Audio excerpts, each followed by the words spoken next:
मुंशी प्रेमचंद का उपन्यास गबन भारतीय मध्यवर्गीय समाज की कमजोरियों और खासकर आभूषणों के प्रति महिलाओं के मोह तथा उसके कारण पति के जीवन में आने वाली परेशानियों को विस्तार से चित्रित करता है। उपन्यास की कहानी जालपा नामक युवती से शुरू होती है। जालपा को बचपन से ही गहनों से बहुत लगाव था और वो विशेष रूप से एक चंद्रहार पाने के लिए लालायित रहती थी। उसके पिता दीनदयाल, जो एक जमींदार के मुख्तार थे, बेटी को खुश करने के लिए हमेशा आभूषण ही लाते थे, जिससे उसका ये शौक और गहरा हो गया था। जालपा के मन में ये धारणा बन गई थी कि ससुराल से उसे निश्चित रूप से चंद्रहार मिलेगा, जो उसके लिए प्रतिष्ठा का प्रतीक था।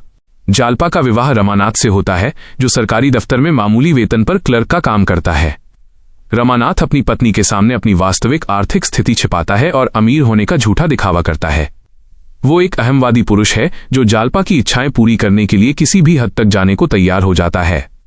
जालपा को संतुष्ट करने और समाज में अपनी झूठी प्रतिष्ठा बनाए रखने के लिए रमानाथ कई महंगे गहने बनवाता है और कर्ज में डूब जाता है।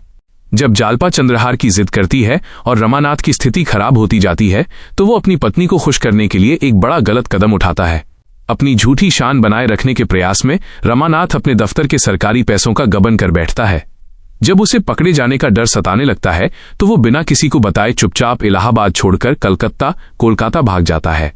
कलकत्ता में रमानाथ नाम बदलकर छिपा रहता है और एक साधारण कुंजड़े तथा उसकी पत्नी की शरण लेता है, लेकिन वहां भी उसकी मुश्किलें खत्म नहीं होती। पुलिस उसे डकैती के एक जाली मामले में फंसा देती है और उसे अपने लिए मुखबिर बनकर काम करने को मजबूर करती है। रमानाथ भयभीत होकर पुलिस के इशारों पर चलने लगता है। इधर जालपा को जब अपने पति के गबन और भाग जाने की सच्चाई पता चलती है, तो उसे अपनी आभूषण प्रियता पर गहरा पश्चाताप होता है। वो समझ जाती है कि उसके शौक ने ही उसके पति को इस दुर्गति तक पहुंचाया है।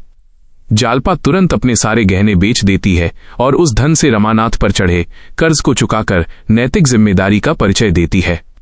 अपने पति को बचाने के दृढ़ संकल्प के साथ वो रमानाथ की तलाश में कलकत्ता जाती है। कलकत्ता में जालपा को रमानाथ की दयनीय स्थिति का पता चलता है। वह अपनी बुद्धिमानी और साहस का परिचय देती है। जालपा न केवल रमानाथ को पुलिस के षड्यंत्र से बचाने के लिए संघर्ष करती है, बल्कि वह पुलिस की मुखबिरी की चाल को भी उजागर करने में सहायक होती है। जालपा का ये त्याग और साहस रमानाथ को अपनी गलती का एहसास कराता है। उपन्यास के अंत में रमानाथ का नैतिक उत्थान होता है। वो दिखावे की जिंदगी छोड़कर ईमानदारी और जिम्मेदारी का महत्व समझता है।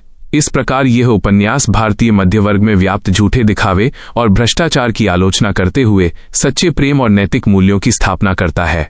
क्या आप इस उपन्यास के किसी विशिष्ट पात्र, जैसे रमानाथ या जालपा, के चरित्र चित्रण के बारे में जानना चाहेंगे?